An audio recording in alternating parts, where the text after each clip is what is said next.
Morning, welcome back to my channel. So आम्ही चाललो ready, थोडीफार तयारी व्हायची आहे, जाणार आहे पूर्ण, म्हणून कम्फर्टेबल ड्रेस वेअर केलेला जेणेकरून दिवसभर या ड्रेसवर राहायचा। त्यामुळे म्हटलं असं काहीतरी वेअर करू जेणेकरून कंटाळा येणार नाही। अन्वीला पण कम्फर्टेबलच कपडे घालून देते, कुठलेच फॅन्सी ड्रेस तिला आतापासून नाही घालून देणार, मग उद्यापासून तर घालायचं।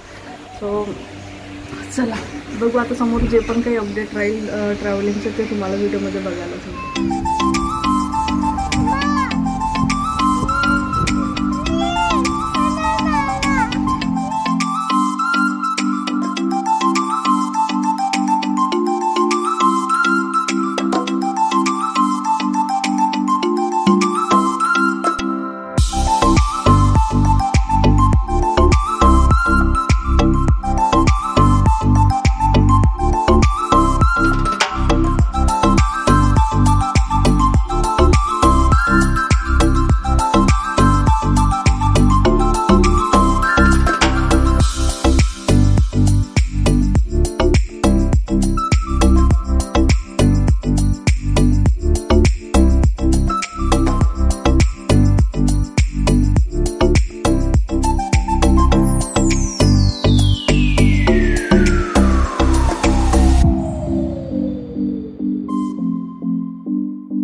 सो आत्ता पोहोचलो आम्ही, जवळपास 200 किलोमीटर समोर आहोत आणि जसं मी बोललो होते की आम्ही ट्रॅव्हलिंग करणार आहोत। सो या वेळेला आमचं ट्रॅव्हलिंग आहे स्वतःच्या गाडीने। सो आता चाललो आम्ही पुण्याला 3 डेजचं स्टे आहे आमचं आणि जवळपास 200 किलोमीटर आम्ही आता आलो आणि आम्ही जात आहोत समृद्धी महामार्गाने।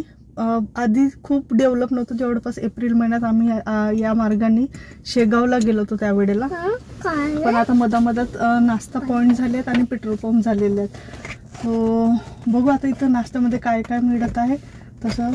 आणि चला इथून जवळपास 300 किलोमीटर औरंगाबाद आहे। बघू आता तिथे जर काही असलं बघण्यासारखं तर औरंगाबादला थोड्या वेळ जे पण काही बघता येईल ते बघू आणि मग तिथून पुण्याचा प्रवास पुन्हा सुरू।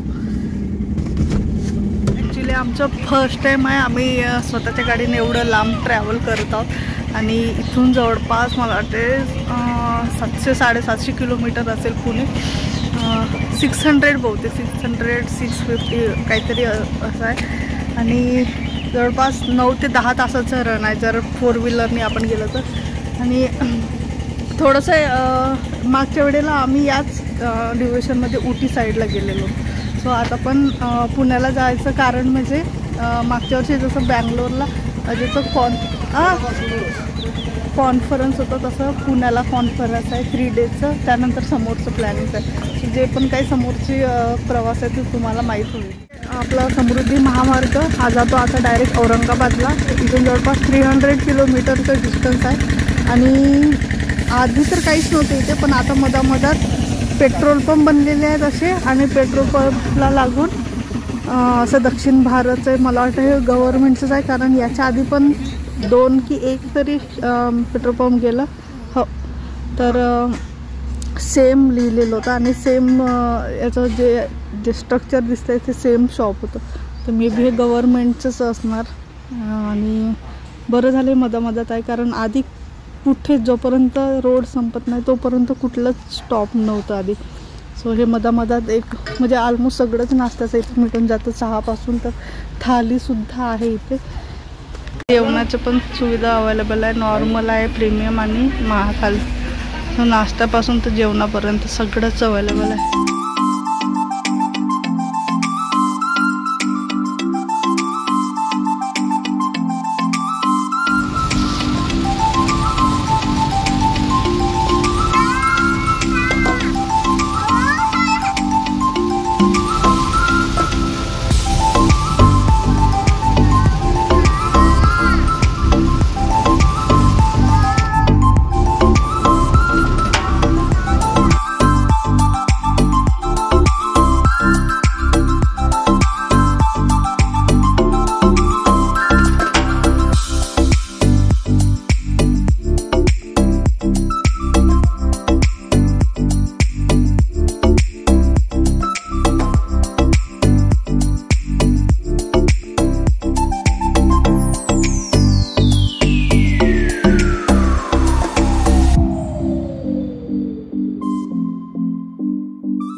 सो आम्ही आहोत आता ऑन द वे औरंगाबाद. किती 190 किलोमीटर आहे. आणि पाऊस सुरू झालेला आहे. बऱ्यापैकी पाऊस आहे इकडे. आणि व्ह्यू खूप सुंदर आहे. म्हणजे मागे अकोल्यावरून आम्ही टर्न झालो होतो राईट साईडला बहुतेक शेगावसाठी. तिथून आता आम्ही सरळ आलेलो. या साईडचे व्ह्यू खूप सुंदर आहेत. जास्त बाहेरचं शूट करता नाहीत कारण स्पीड जास्त असल्यामुळे तेवढं स्टेबल राहत नाही आहे मोबाईल. बाहेर जर स्टिकवर जर घेतलं तर तेवढं जास्त स्टेबल राहत नाही. जे पण काही शूट करायचं गाडीच्या आतमधूनच शूट करते आहे मी. आणि इथं टाईमपास सुरू आहे आपला, खाणे पिणे राहणे. चला भेटू आपण डायरेक्ट औरंगाबादला पोहोचल्यानंतर. आणि बघू आता तिथे काय काय बघण्याचं. जर ॲटमॉस्फिअर व्यवस्थित राहील तर मे बी 1 ते 2 प्लेसेस आम्ही तिथले कव्हर करू.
अन्वीची गडबड सुरू आहे आता. हे बघायला चल ते बघायला चल. सगळं फिश वगैरे दिसत आहे तिथे. त्यामुळे आहे का बरं? हो, पकडावं लागेल मग. सो आम्ही पोहोचलो आता हॉटेलला. भरपूर थकल्यात, कारण जिथपर्यंत आपलं काय होतं समृद्धी महामार्ग तिथपर्यंत ठीक वाटलं, पण त्यानंतर सिटी सुरू झाल्यानंतर खूप वेळ लागतो इकडे पण. आणि मेन म्हणजे मधामध्ये थोडंसं ट्रॅफिक मिळाली होती आम्हाला 1-1.5 तासाची. त्यामुळे सिटीमध्ये पोहोचेपर्यंत जवळपास आता 8:30 वाजलेले आहेत. आणि चला आजचं व्लॉग मी इथंच एंड करते. भेटू आपण नेक्स्ट व्लॉगमध्ये. उद्याच्या व्लॉगमध्ये तुम्हाला समोरचं जे पण काय मी रूम टूर वगैरे सगळं देऊन देणार. पण आजचं व्लॉग मी इथंच थांबवते. भेटू आपण नेक्स्ट व्लॉगमध्ये. Till then bye, good night, take care, thank you.